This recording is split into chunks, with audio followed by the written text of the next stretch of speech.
Assalamualaikum warahmatullahi wabarakatuh. Halo anak-anak, selamat pagi. Bagaimana kabarnya? Semoga kalian selalu sehat sehingga kalian bisa mengikuti pelajaran dengan baik.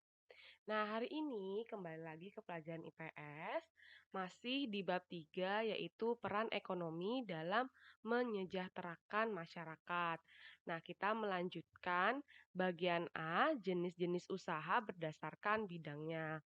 Kalau kemarin kita sudah bahas 4 bidang, yaitu ada pertanian, peternakan, perkebunan, dan juga kehutanan.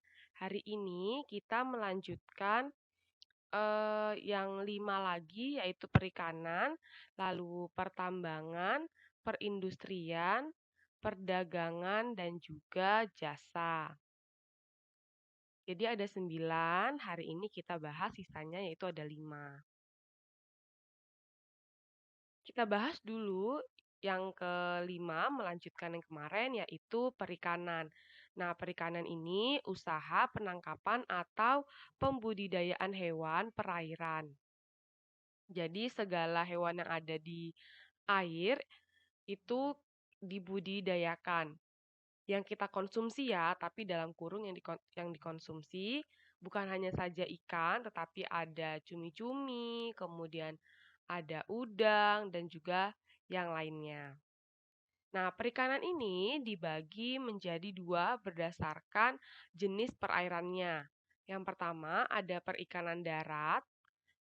Ini berkaitan dengan ikan yang tumbuh di air tawar. Dilakukan di daratan melalui media kolam, empang, dan juga keramba. Lalu ada juga perikanan laut. Perikanan laut ini dilakukan dengan menangkap atau budidaya hewan laut di laut ya. Kita bahas yang pertama yaitu perikanan darat. Nah, perikanan darat ini dibagi menjadi dua lagi. Yang pertama perikanan air tawar, lalu yang kedua perikanan air payau. Nah, kalau ikan air tawar ini membudidayakan ikan yang hidup di air tawar. Bisa di kolam, waduk, sungai, atau danau. Nah, biasanya ikan yang dibudidayakan ada nila, emas, lele, dan juga gurami. Kalau perikanan air payau ini menggunakan sarana air payau. Air payau itu anak-anak adalah daerah air pertemuan antara air tawar dan juga air laut. Nah, biasanya air payau ini berada di tepi pantai yang berbentuk datar atau empang. Nah, jenis hewannya ada udang dan juga cumi-cumi. Lalu yang kedua adalah perikanan laut. Nah, perikanan laut ini dilakukan dengan menangkap atau membudidayakan hewan yang ada di laut, yang hidup di laut ya. Jenis ikan yang ditangkap seperti kerapu, cakalang, tuna, kakap, dan juga teri. Ada juga ikan bawis yang biasa kita konsumsi sehari-hari. Perikanan laut bisa dibagi menjadi dua, yaitu ada tradisional dan juga modern untuk cara penangkapannya. Nah, kalau tradisional itu seperti biasa memancing, kemudian menggunakan jaring atau pukat. Nah, pukat ini bentuknya seperti jaring, tapi bentuknya persegi panjang. Di kanan kirinya biasanya ada plastik yang terapung gitu ya. Nah, kalau modern ini dilakukan dengan sonar atau mesin pengolah ikan. Sonar sendiri itu pendeteksi ikan ya, alat pendeteksi ikan. Nah, ini untuk pukat, jadi dia itu gambarnya persegi panjang, jaring-jaring juga, tapi di kanan kirinya itu ada benda plastik yang membuat pukat ini menjadi terapung dan bentuknya lebih besar daripada jaring. Kalau secara modern ini ada sonar, ini alat pendeteksi di mana ikan itu berada, lalu ini ada mesin pengolah ikan. Oke, selanjutnya adalah pertambangan. Nah, pertambangan ini usaha untuk menggali dan mengolah sumber daya alam dari dalam bumi. Berdasarkan bentuknya, pertambangan dibagi menjadi 3. Yang pertama ada barang tambang mineral logam, lalu barang tambang non-logam, lalu barang tambang sumber energi. Nah, yang pertama, barang tambang mineral logam. Nah, barang tambang mineral logam ini adalah barang tambang yang berbentuk biji dan dapat menghantarkan arus listrik. Mineral logam biasanya sulit dicari dan pengelolaannya cukup sulit dan lama. Contohnya ada emas, kemudian perak, besi, aluminium, dan timah. Nah, biasanya barang tambang mineral logam ini dimanfaatkan menjadi peralatan rumah tangga, kemudian perhiasan, dan juga alat elektronik. Yang kedua adalah barang tambang non-logam.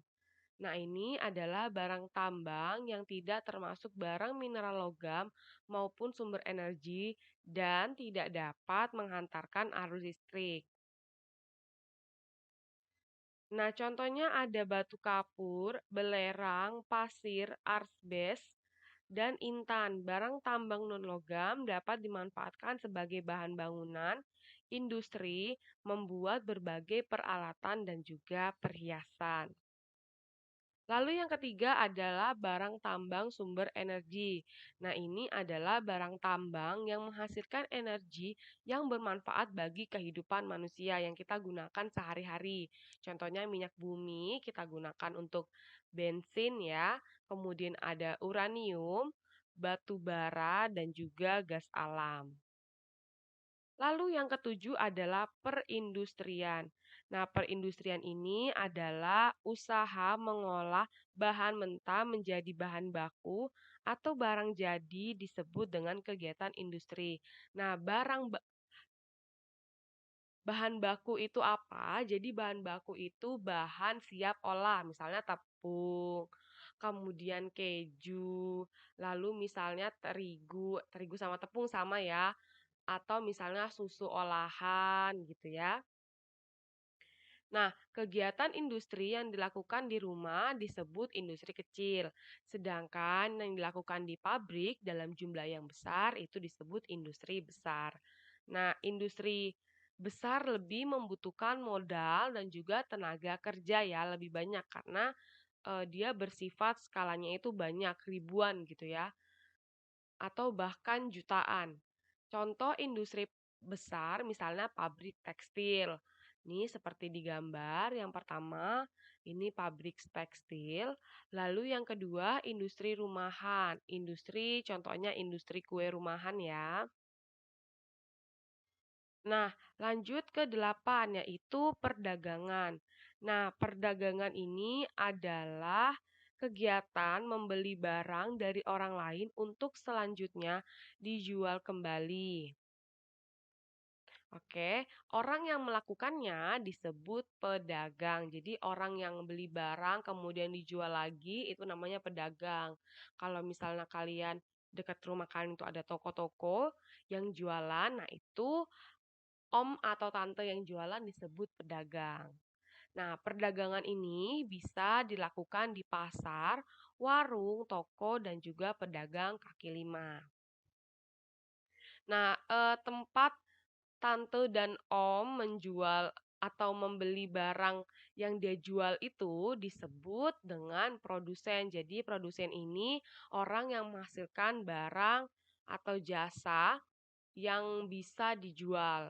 Lalu orang yang membeli barang dari pedagang tersebut, kalian yang membeli barangnya nih disebut konsumen atau pembeli.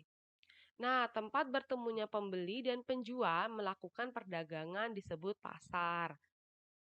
Lalu pasar itu dibagi menjadi dua, ada pasar modern seperti supermarket, online shop, kemudian ada pasar tradisional seperti pasar Rawa Indah, kemudian pasar Telihan, lalu ada juga pasar Citra Mas di Lok Tuan. Barang yang diperdagangkan itu banyak ya, misalnya pakaian, makanan, tanas, peralatan rumah tangga, rumah, elektronik, barang-barang sekolah kalian, seragam, dan yang lainnya. Selanjutnya yang terakhir adalah sebelum yang terakhir ini ada gambar dulu, ada perbedaan antara pasar tradisional yang ini, kemudian pasar modern.